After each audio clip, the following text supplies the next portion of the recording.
Hello and welcome to Copic in the Craft Room. Michelle Houghton here, and I'm working on a series of holiday seasonal stamps just for fun because there's so many available right now.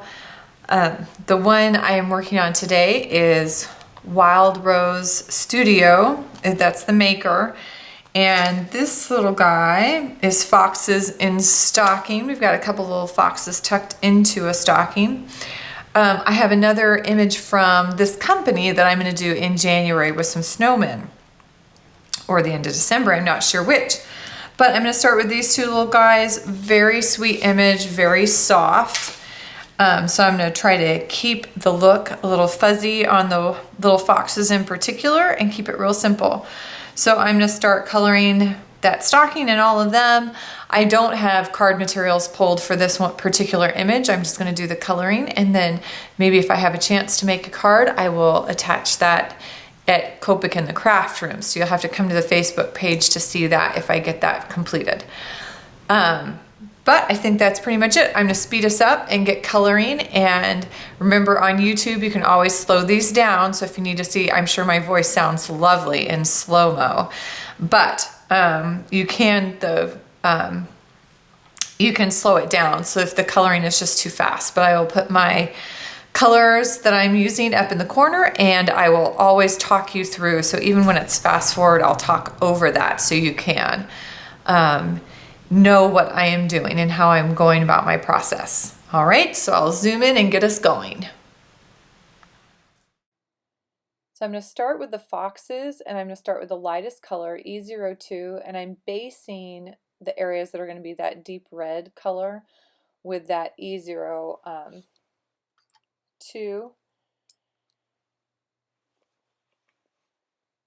And what I'm doing, why I paused, I pulled up a photo on my phone of some foxes, so I have a reference photo kind of sitting beside me, even though these are unrealistic. E04 is going to be the first layer of shading. At this point, I'm using the very tip of my brush nib, and I'm trying to flick some of that color out, so you have some like little bit of texture already on this first layer. Mostly shading from the inside of the face outward. And then E09 is going to be the darkest color of fur. You're going to see me go back and forth with these three colors pretty heavily. So I'm really just mapping out where I want those dark areas to be. And it's not so much about the light source on this one as it is about that reference photo I've got sitting off to the side. I'm looking at the coloring on some real foxes and trying to find where that shading normally happens on their faces. So I've added that dark color, and then I go back with E04 and then E02 to kind of soften that up a little bit. Back to E04 to darken some of those areas. And then E09, I decided I needed a little bit more. You can see I've got those little flicks for texture of the fur. E04 to soften.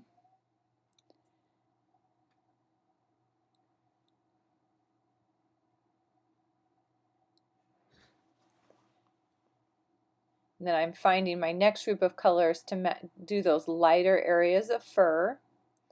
I'm going to start with an E50 or E50 for the base color on the lighter patches, because the foxes definitely have some lighter patches of fur, and then W1 to add some of the texture and shading on those areas.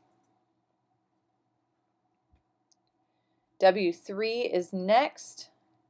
It comes into the corner of those eye patches and kind of on the paws and the tummy spots on the, or at least the one that you can see on the inside of its ears. So W1, W3, and E50. R14 is going to be the lightest color on their hats.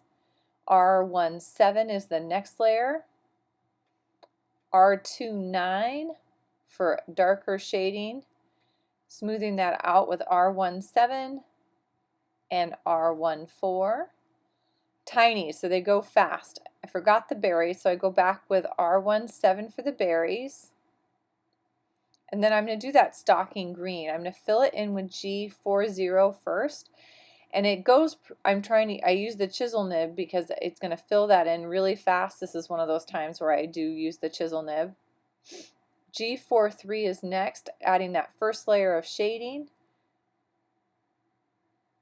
And I've picked a light source at this point, or at least given it a little bit of one. Looking at the wrinkles on the sock, the light probably catches up on top of that toe, but shading into those wrinkles. This time G4-6 is the next layer. G4-3 to smooth it out, kind of blend it back in. And pull that color a little further, and then G4-0 to smooth it out into that lighter area. I'm going to add a little bit more. I felt like once I had that done, it needed a little bit more across the toe area. So G4-3. W1, I'm adding some dots to add some texture to the fur areas. You have the fur trim on the stocking.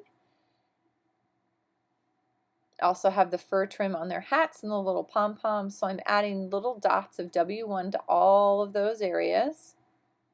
W3 is next. You can kind of see I'm aiming that to the bottom edges and over to that right hand side where it's a little bit darker. C5, I'm going into those kind of areas inside the stocking in between the foxes. E3-5 is the branch color that comes across the top. G4-6 is going to color in that bow that's tying that stocking up.